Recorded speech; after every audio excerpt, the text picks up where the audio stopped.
Okay, so in this video, I'm going to show you a real ad account that has spent £38,000 over the last 30 days, which you can see right here.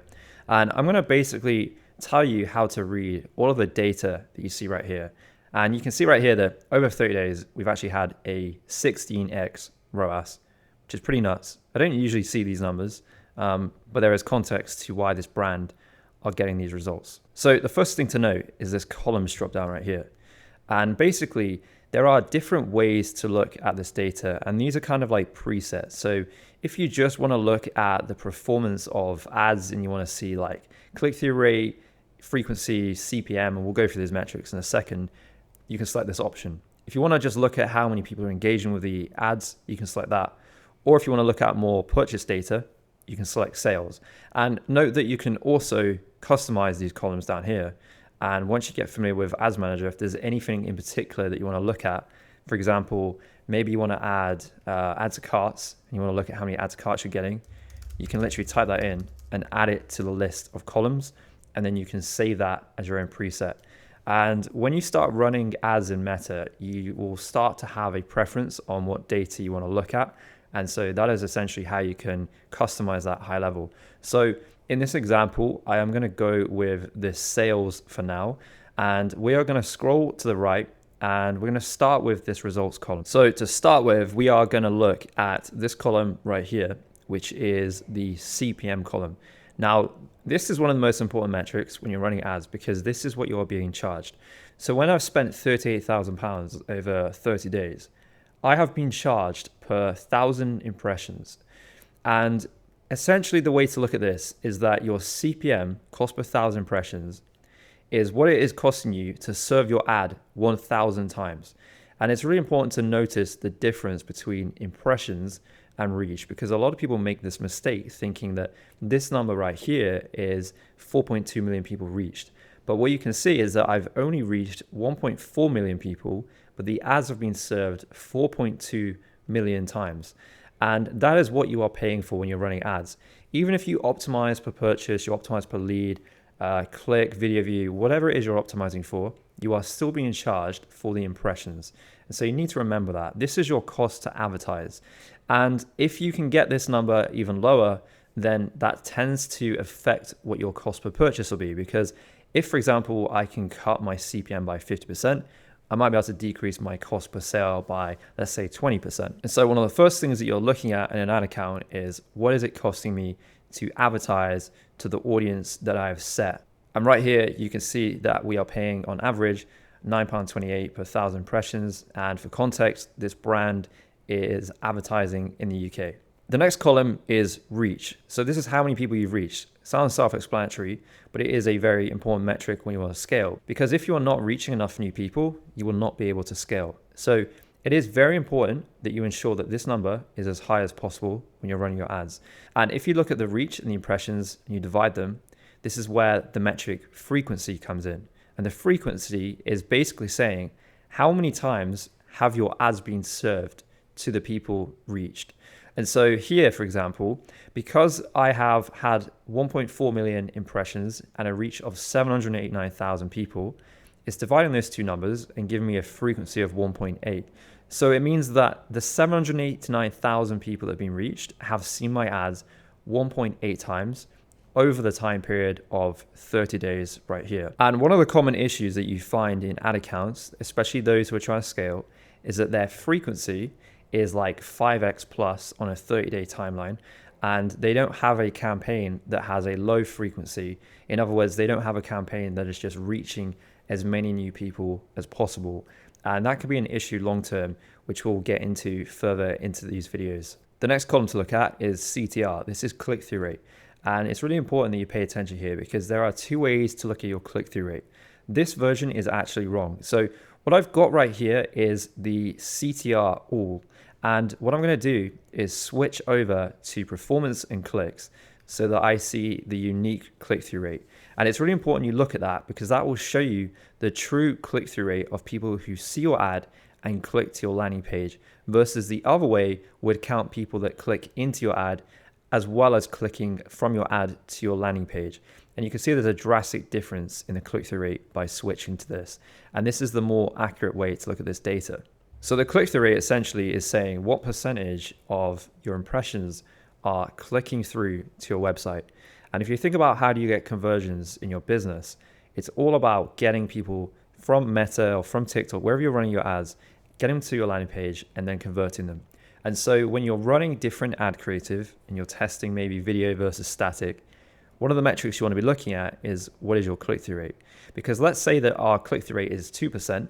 What's going to happen is that is going to then lower our cost per click, and then our cost per purchase will be even lower. And so the cost per click essentially is made up of the click-through rate and your CPM, because it's saying out of 1,000 impressions, if you've got this as your click-through rate, then your cost per click works out at this number. And what a lot of advertisers are doing these days when they're optimizing per purchase is they are just looking at what it's costing them per purchase. And what you'll find is that Meta tends to over-report or under-report on what your cost per purchase is. And so when you're testing your ad creative, some of the core metrics to be looking at is your CPM, your cost per click, and your click-through rate.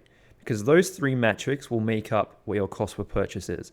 If you want to cut your cost per purchase by 50%, aside from getting a better conversion rate, the other way to do it is to find ad creative that has a better cost per click, better click-through rate, and maybe you can find a way to get this CPM lower, because those three metrics combined is what's going to drive more people to your website for the lowest cost possible. And then if we scroll back to the left, the only other metrics that are super important to really look at is obviously the amount of money you're spending right here.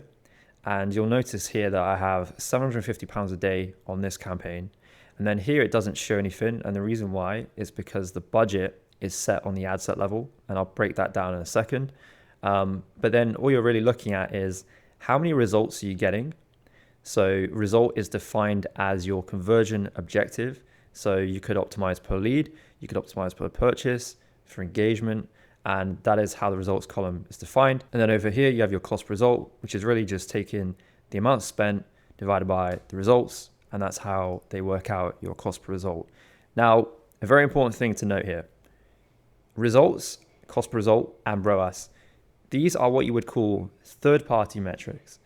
And from a high-level perspective, because I don't want to overcomplicate this, a third-party metric is somebody that does an event outside of the platform. So if I see an ad right now and I go to your website and I purchase, that is a third-party event because the event happens on your website.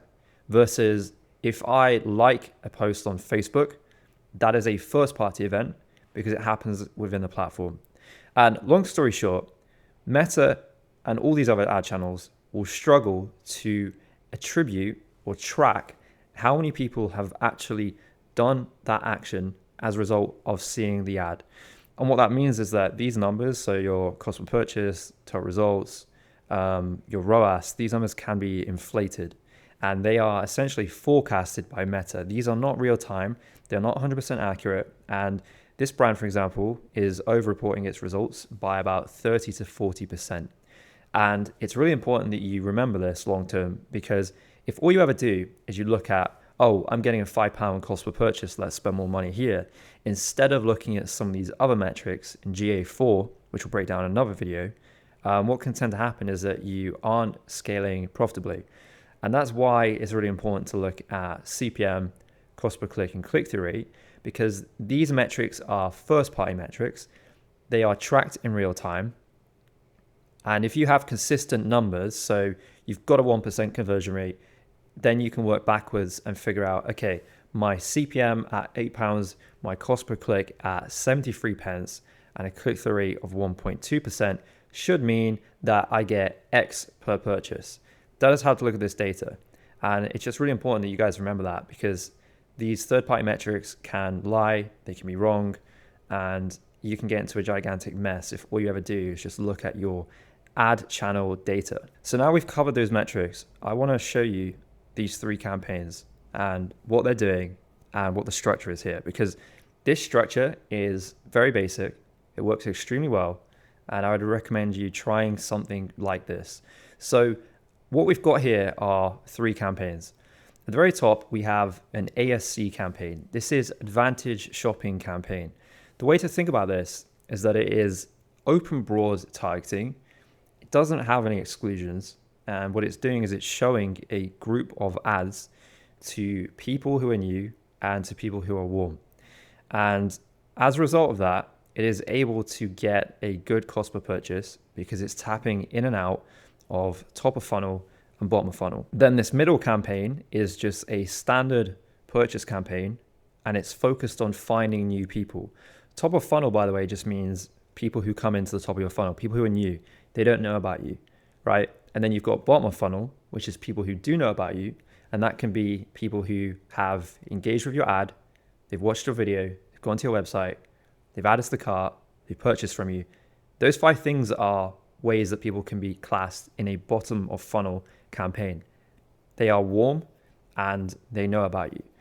And what typically will happen is you'll have your top of funnel campaign set to find new people, new eyeballs to your website. That's what you want. And then that will get fed into the bottom of funnel campaign, which will be showing your ad creative to those people over and over again. And ASC kind of also does the same thing. And so very soon I will break down exactly how that works. But for now, what I want to do is go into this top of funnel campaign and just show you the setup that I have. So in this top of funnel campaign, we have been running 2 tests right here, which you can see. So basically this brand went and created some ads for IG stories. And what I've done is I've created an ad set inside of this campaign. And if I click on edit right here, you can see at the top that I have a daily budget of £400 a day. And this originally started on about £50 a day. And then I was incrementally increasing it. You can see that I'm optimizing per purchase, which is selected from the pixel right here. And then if I scroll down, what I have is open broad targeting. And you will notice this here that says exclusions. Now, when you're running ads on Meta and you're doing top of funnel, the way that you get Meta to focus on reaching new people is by having exclusions. And what I've got right here are exclusions of people who have engaged with Instagram ads and Facebook ads. And all you've got to do to create this is click on create new. You would click on custom audience, and then you would select Facebook first time round. Click on next.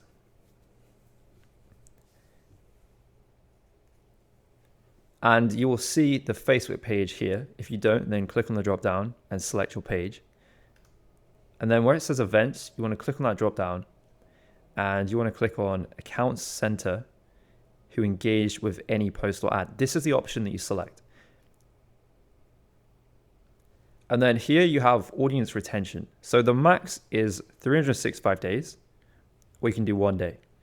What I'd recommend is 30 days minimum.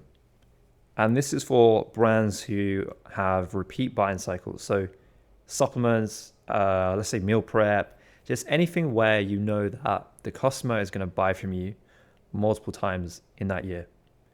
If, however, you're doing something that's maybe higher ticket, let's say, for example, you're selling a car through Meta ads, or maybe you're selling footwear that you know people would buy from you at least once per year or even longer than that, then I would set 365. And you come up with a name, click create audience, and then you would do the same for Instagram. So I click back, I would select the Instagram account and the exact same option. And then once you've created those audiences, you would put them in here under exclusions. If you've just created those audiences, you're going to have to wait a few hours. So publish this and keep it turned off, wait a few hours, and these audiences will have finished populating. Now, by doing this, what you're going to do is force Meta to show your ads to people who don't know about you. And this is really important when you are testing. If you want to get really good results and you want to test correctly, you have to ensure that frequency is as low as possible. And so you can see here that over 30 days, the frequency is 1.8. Now, what a lot of people do is they don't have exclusions in their top of funnel and then they're testing. And as a result of that, you have this overlap, and it's called auction overlap. And again, I'm trying to make this very straight to point, but what can happen is, let's say that I'm running 3 ads that are being tested in this ad set, and then another 3 ads tested in this ad set. Without exclusions, Meta is going to overlap the impressions between the two ad sets. And as a result, what could happen is someone comes from this ad set and they get served, let's say, ad number 2. Then they get served ad number 3 from this ad set and they convert. And now both are taking credit for the conversion. And as a result, you have inflated numbers. And that is why it's really important that you have these exclusions set up in your top of funnel. So going back to the structure here, I have 2 tests that I have been running. This is working very well. And you can see it's kind of saturated now. It's £13 over 30 days. And what I'm soon going to be doing is creating a brand new ad set with new ad creative. And I'll probably start this at maybe 50 a day and then scale back up. What I'm then going to do in the meantime is increase the budget here because you can see that our cost per purchase is working really well. Now, if I go to the ad level here and I set the date range to maximum, you can see all the ads that we've ran lifetime. And you can see that the top one has been the most dominant. It's had £21,000. So it's pretty much all of the budget because we spent a total of £24,000. And if we go back to that ad set view a minute ago where you see the cost per purchase, that really is driven by the individual performance of these ads, okay? And so what you're really looking at on the ad level is what is the CPM? And you can see how there's a difference between all of the ads on the CPM. You're looking at your cost per click and your click-through rate. And basically what's happened in this example is because we've been running this for a while, the ad has saturated, and so the click-through rate has come down. But when we were originally running it, the click-through rate was much higher. And what you're doing as a media buyer is you're looking at the ad creative and you're seeing that, okay, like this ad has been working well, and you try and analyze what in the ad is working. Is it the hook? Is it the type of person that's talking? For example, I always use this jewelry brand that I used to work with where we figured out that if people have really nice tattoos on their arms and they're showcasing these rings, that gets a better click-through rate and a better cost per purchase.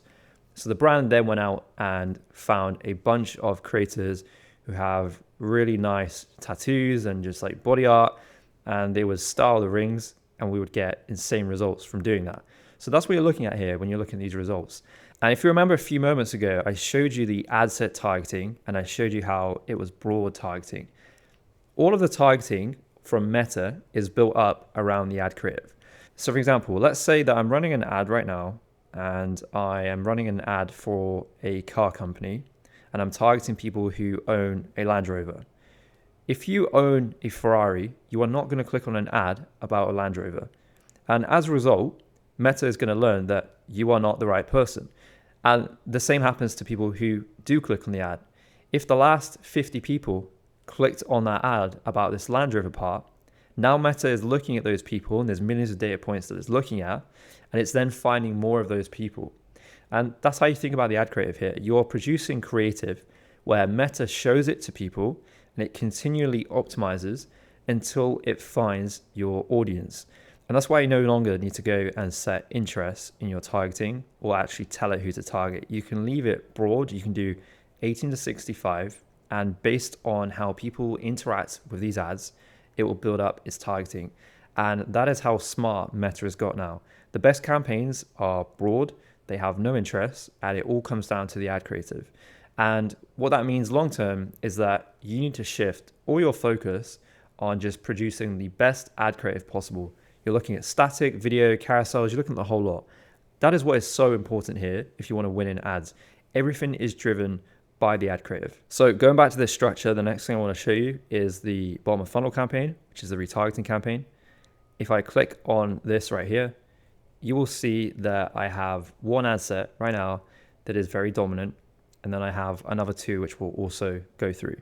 So if I go ahead and click on this top ad set right here, those exclusions that I showed you how to create before are being targeted here. So basically, we are retargeting people who have engaged with the Facebook page and the Instagram page. You can see it right here. And notice how instead of those 2 audiences being excluded, they're instead being included under here. And what is happening here is Meta is showing the ads to people who are warm, and it's driving conversions at a much lower cost per purchase than if it was top of funnel. And this is where the frequency will become much higher, and that's what you want. So it's okay to get a frequency of 4x here, because what you're doing is you're nurturing those people who are warm and you are showing them different ad creative. You could have offers, you could have UGC, testimonials, carousels, whatever you want. But the job of this is to show those ads to people who are warm and get them to convert. And that's how we're getting an extremely low cost per purchase here and a really good ROAS, is these people have found out about the brand through the top of funnel campaign, and now they are seeing across Instagram stories, IG reels, Facebook feed, all the different placements, they are seeing more creative from that brand. And I'm retargeting 365-day engagement on both Facebook and Instagram. Then down here, I actually had a traffic campaign running, and I don't want to go into why it didn't work here because it's kind of a long story with like tracking issues, but typically in an ad account, you would retarget engagement in one ad set and then traffic in another. And if I click on edit right here, all I'm doing is creating a custom audience out of my pixel, which will capture that traffic. And I'm going to show you how you do that right now. So if I come down to custom audiences right here, what I'm going to do is click on create new. I'm going to select custom audience. And instead of clicking the Facebook page, I'm going to click website. I'm then going to select the pixel name, which is this one. And you're going to select all website visitors. And the max you can put here is 180 days. The lowest you can obviously put is 1. I would recommend anywhere from 30 to 180 days. How you decide between those numbers is based on what you're trying to do. So let's say you're doing a sale right now and you're doing something crazy like Black Friday, or you're just doing 40% off everything. You would probably want to do 180 days because you want to reach everybody that knows about you over that time period. If you were just doing a more generic retargeting campaign that people have just recently found you and you're trying to convert them, maybe you only do 30 days. But obviously 180 days is much bigger than 30 days. What you also have to consider is that people over 180 days aren't as warm as those that are 30 days or even 7 days. There are some brands I work with that will literally do 7 days because we have enough data in GA4 to know that anybody that discovers this brand for the first time, they're either going to convert in 7 days or they're not going to convert at all. And so you can go really hard on that 7-day window. So have a think about what time period you want to add in here. But if you're trying to do a bigger campaign, you might want to do 180 days. And so once you've done that, you would add the audience here, and now Meta will retarget those people. Now, again, if you create this ad set right now, keep the ad set turned off for like maybe 24 hours because it's going to take a little bit of time for Meta to populate this audience. If I just literally run this right now, what's going to happen is you're going to reach like 10 people and just get a crazy high frequency and waste a bunch of money. You want to make sure that this audience has finished populating. That way you have the full audience size to go after. So those are the two main ad sets that I have. And then if you are retargeting, so those are the two main ad sets that I would have in retargeting campaigns. And then the third one is if you want to retarget existing customers who have bought from you. Again, ignore this right here because there is context to why I have impressions, and I won't go into it because it will just get confusing. But you would do the same thing again where you create an ad set and you would go to custom audience, but instead of selecting website traffic, you would select the purchase event. So I come under here, I click on create new, I select custom audience, then I select the website option. This time I click on the drop down and I will scroll down to where it says purchase. And what this will do is it will capture people over the time period you set who have purchased from you. And then you click on create audience and you would add that in. Now, the best way to do this is to have a combination of that audience that I've just showed you, and then go ahead and upload a list of your customer information. So emails, phone number, zip code, whatever you collect about your customers. You can download it from Klaviyo, MailChimp if using any of those tools. And this time what you would do is click on create new custom audience and you would click on customer list and you can upload that data. And by pairing the two together, you have a much higher chance of reaching people who have bought from you versus if you just use one of these audiences. So make sure you stack that up and then you can show ads to people who've bought from you.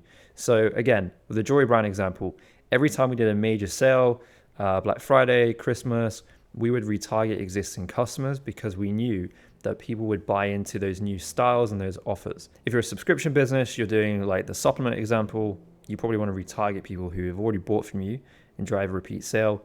You might have a creative that says like, hey, get 20% off your next purchase, something like that. And that will drive a bunch of customers. But typically, I'm very dominant on my ad spend for engagement retargeting and traffic. And then the existing customer one is a lot lower, simply because I don't want to wind up customers. I don't want to make the brand look cheap because they constantly are showing ads to those people over and over again. So you got to bear that in mind. And then lastly, I have the ASC campaign, which essentially is just Advantage Plus targeting. And the way to look at this is that it is very hands-off, it's open broad, and you're just letting Meta do its thing. Okay, so if I show you the controls right here, I literally have no exclusions, minimum age is 18, all languages. It's doing all the work based on the creative that's right here. And most ad accounts, you would have more like 10 to 20 ads for each Advantage shopping campaign. It's all about the creative here. And if you really want to scale it, you just have to keep coming up with new creative concepts and adding it into that existing campaign.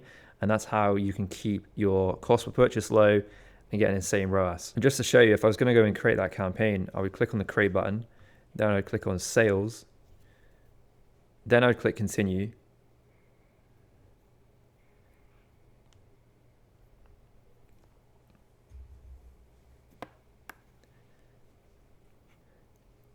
And what you would select is this option right here. And what you would select is the Advantage Plus catalog ads. And then you would select campaign budget. And then you would put whatever budget you can afford per day on this campaign level. Then you would go ahead and add in what you would define as people who are engaged. So here you can add in like traffic, people that have engaged with your page. Existing customers is going to be the purchase audience, the email list. And then that will help Advantage shopping campaign. And then that will help your Advantage shopping campaign know who is your existing customers. And that will ensure that it is dipping in and out of top and bottom of funnel. And then you would go to the ad set, have broad targeting, and then add in your ad creative. And that is it. That's how you create a basic Advantage shopping campaign. So we've covered a lot already in this video. If you have any questions, you can comment down below. In the next video, I'm going to talk more about top line strategy, how to allocate your budget, and how to really drive results.